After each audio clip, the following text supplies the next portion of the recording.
Assalamualaikum warahmatullahi wabarakatuh. Berjumpa kembali dengan Abah Zidan di channel Bunga Supi. Kita sudah lama ya pemirsa nggak ketemu karena Abah Zidan habis dari pertapaan di Gunung Lawu. Alhamdulillah hari ini saya hadir di sebuah kabupaten yang sangat legendaris dan terkenal dengan mistiknya. Bersama saya sudah hadir ini Raden Temenggung Browibowo. Ini salah satu keturunan Mataram. Beliau jauh-jauh dari Mataram meninggalkan kerajaan untuk napak tilas jejak Mataram di Kabupaten Pangandaran.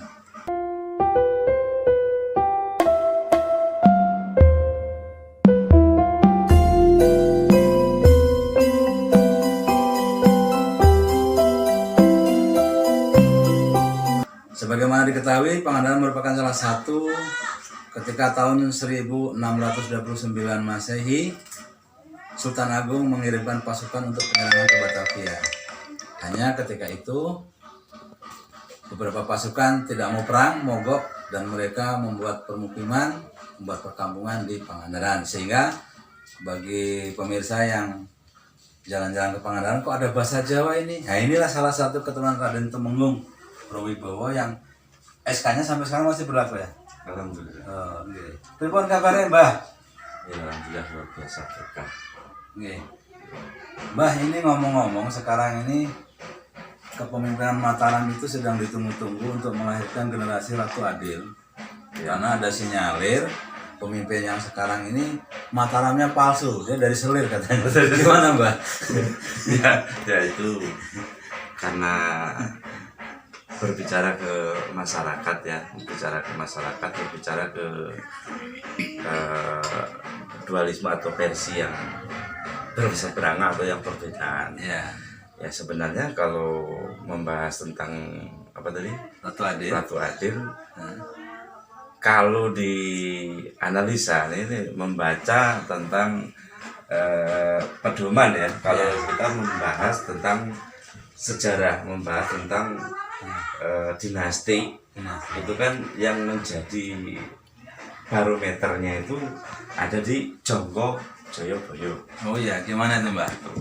Nah, menurut Jonggo, menurut hasil daripada bahasa normalnya Primbon ya kan, itu menjadi acuan barometer sejarah. Pernah diceritakan pada zaman waktu itu, engko nek wis zamane tanah Jawa dikalungi wesi, kuwi ciri-cirine tandha akhir zaman. Mengko nek ana manuk mabur iso ngising bledos, kuwi bakal akhir-akhir zaman. Nah, itu wis terbukti sekarang di berbagai macam negara, contohnya yang kemarin lagi rame Israel sama Palestina ya Mbak. Itu kita membahas Israel dan Palestina kan membahas tentang kemanusiaan itu sudah membahasakan bahasa-bahasa akhir zaman itu sudah dekat. Oh iya. Kira-kira Mbak, akhir zaman dengan kemunculan Ratu Adil ini kan dalam banyak versi filsafat Nusantara ya. Itu akan hadir di akhir zaman. Kira-kira ini Mbak, ini Ratu Adilnya kan muncul dari dinasti Mataram atau ada versi lain menurut Mbah ini yang sebagai keturunan Mataram ini? Ya karena kita berbicara Nusantara ya, Nusantara. Nusantara itu perlu kita flashback ya. Bukan hanya sekedar NKRI.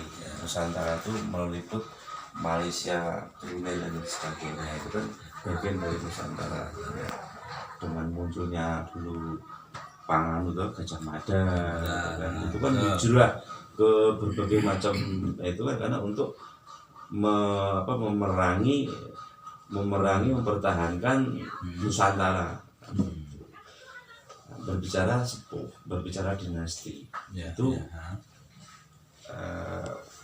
para sepuh dinasti itu dia lebih cenderung suka dia sebut Nusantara ketimbang NKRI. Kalau NKRI itu kan pemerintahan. Pemerintahan. Nah, kalau Nusantara itu adalah bagian dari ruh Kewilayahan ya. ruh kewilayahan. Betul, betul. Nah, di situ akan memuncul yang namanya tadi dibahas Ratu Adil. Ratu Adil ya. Sebenarnya sosok Ratu Adil itu sudah ada. Udah ada ya? Sudah ada dari dohir maupun karakter. Karakter di dalam diri manusia itu kita membahas Ratu Adil, kita membahas kesatria. Nah, atau kesatria baru menjadi Ratu Adil kayaknya, Mbak. kesatria itu versi saya itu bukan bagian daripada raja-raja. Ya, karena di saat kita menjadi sosok yang betul-betul yang dinamakan ya, ini antara Ratu Adil dan kesatria itu sebenarnya satu ruh, satu wadah sebenarnya. Iya, iya. Cuman kan banyak di kalangan masyarakat yang memahami tentang Ratu Adil. Bahasa Ratu Adil itu sosok manusia yang dipilih sama leluhur yang dijadikan pemimpin yang pro Nusantara. Nah, di situ perlu kita garis bawahi. Kita berbicara bijaksana. Kita berbicara bijaksana, berbicara toleran terhadap apapun bentuknya. Kita berjuang minimal untuk diri kita, untuk bisa untuk keluarga dan untuk orang lain, itu bagian daripada jiwa kesatria. Mbah, kalau ada sebutan ratu nggak adil, logikanya ada ratu yang nggak adil ya, Pak? Ya, Nah, jadi wacana Ratu Adil ini kan ratu yang disiapkan untuk menggulingkan yang nggak adil, Mbak. Nah, kalau di Mataram dengan peperangan, kira-kira di akhir zaman apa juga harus peperangan ya, Mbak? Tanda-tandanya yang kelihatan ya, Mbak. Jadi bukan kategori perang fisik ya, mungkin perang pragmatis bahasanya, kalau bahasa politikus bahasanya politik lah ya. Jadi di saat ini akan ada kemunculan yang sangat signifikan di isu ini. Kita berbahas pemerintahan kan, membahas pemerintahan. Pemerintahan di negeri mana, Mbak? Ya di negeri Antah berantah ya? Antah berantah, Oh, ya. negeri tetangga kita. Iya. Kan antara dualisme antara Nusantara dan NKRI itu kan ya. Betul. Nah, itu. Negerinya Wakanda itu, Mbak. Nah, betul. Wakanda, kakak tertua ya. Kakak tertua. Iya. Ya, pemirsa, kita kembali bincang-bincang dengan Raden Temunggung Browibowo. Ini salah satu pengamat kemataraman yang ada di Kerajaan Galuh. Tadi kita sudah bahas, Mbah Bro ini menyoroti tentang peran Wakanda di negeri tetangga sebelah dari Mataram Jogja itu. Katanya di negeri sana itu sekarang lagi genting, bukan hanya Israel sama Palestina ya.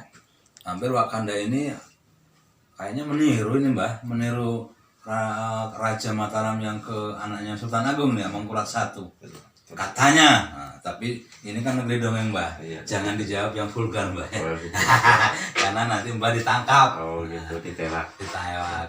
Gimana, Mbah, melihat tanda-tanda itu dengan kejadian yang akan datang? Karena kita kenal konsep Ratu Adil itu kalau dalam pewayangan akan turun profil sosok Semar Brodanoyo yang akan membereskan semua kezaliman di muka bumi. Nah, ini versi Mataram saya juga mendengar kalau akan muncul dari dinasti Mataram salah satu Ratu Adil. Gimana, Mbah, ini, Mbah? Nah, iya. Mbah atau bagian dari, jangan-jangan Mbah ini calonnya. Kalau itu mah hanya kembali sang pencipta. Iya, iya. Ya. Sebenarnya ini sudah ada sosok-sosok yang muncul, tapi mereka itu bahasanya dikucilkan. Tapi wadahnya besar. Jadi kan ada yang namanya tahapan-tahapan yang untuk mencapai dalam kesuksesan untuk ini kan kita bicara ruh. Misalnya kita menggunakan dinasti yang betul-betul itu yang ditunjuk, bahasanya itu ditunjuk terhadap yaitu tadi sang pecinta alam itu tadi. Gitu. Betul, betul. Nah, setiap diri manusia itu ada yang namanya 20 tahapan ya, 20 tahapan untuk mencapai kebangkitan dalam kesuksesan. Sekarang tahap berapa, Mbak? Ini kalau kita Dari 20 tahapan. analisa saya pelajari itu sudah mencapai ke 17. 7, 1, dan 7. Ada satu tujuan. Tinggal nambah 3 huruf lagi. Artinya gitu. Ya. Nah, di situ pun para dinasti Nusantara yang dari kesultanan maupun kerajaan itu mereka bersinergi ingin menyatukan dan ingin satu tujuan, kembali bangkit ya. bangkit. Karena dengan adanya pemerintahan NKRI yang disebut tadi itu, Negerinya Wakanda. dari Wakanda tadi, Ya. masih belum adil dalam arti pemerataan. Betul. Itu. Tapi beliau itu adil. Kalau yang rakyat kecil ya kecil bagian. Kalau kaum berat gede, itu adil itu. Yang nggak adil itu kalau yang gede dapatnya kecil, yang kecil dapat gede. Begitu, Mbak.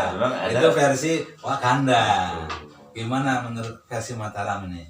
Kalau dianalisa para pelaku spiritual yang sudah melakukan istikharah, melakukan wasilah pada dinasti-dinasti itu kan, dari mulai dahulu sampai ke Jawa, sampai ke Kesultanan, dan bahkan sampai kemarin ke Aceh, itu semua ternyata ya saya sendiri sudah pernah ketemu sama berbagai macam dinasti raja yang sekarang betul-betul memiliki tahta.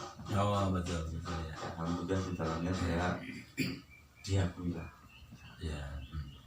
Tapi kriteria ratu adilnya sama, Mbak ya? Antara yang kerajaan lain dengan yang versi Mataram sama ya? Ya, sama, tapi ya itu kan bahasa. Sama nggak adilnya dengan Wakanda, yang gede dapat gede, yang wong cilik dapatnya kecil gitu Kan kan. gini, ono mongso jamane wong Jawa dadi mulya, itu kan. Atau wong Jawa dadi mulya, wong liya dadi kawula. Itu bahasa itu sudah mendekati ke arah sana. Wong Jawa dadi mulya, wong liya dadi kawula. Nah sekarang TKA Cina itu, Mbak. Nah, Cina mulai jadi kawula apa di jadi kawula Iya. secara kacamata umum kawula. Karena ya inilah awal daripada segalanya. Awal daripada itu tadi. Ya. Nah, ini membahas negara atau apa jadi Wakanda. Wakanda. Wakanda ini. Kakak tertua masalahnya. Tak delok saka saka lakon Ya. perjalanan kan wis aneh ning ngene ro abad. Bahasane. Ya. Tapi ya jenenge anu kan mesti ana sing berontak, ya ana sing seneng, itu kan wis biasa, alamiah ya, Pak. alamiah. Nah, Ya. yang disinyalir munculnya Ratu Adil itu ada kriteria ciri-ciri tersebut. Ya, oke, Mbak.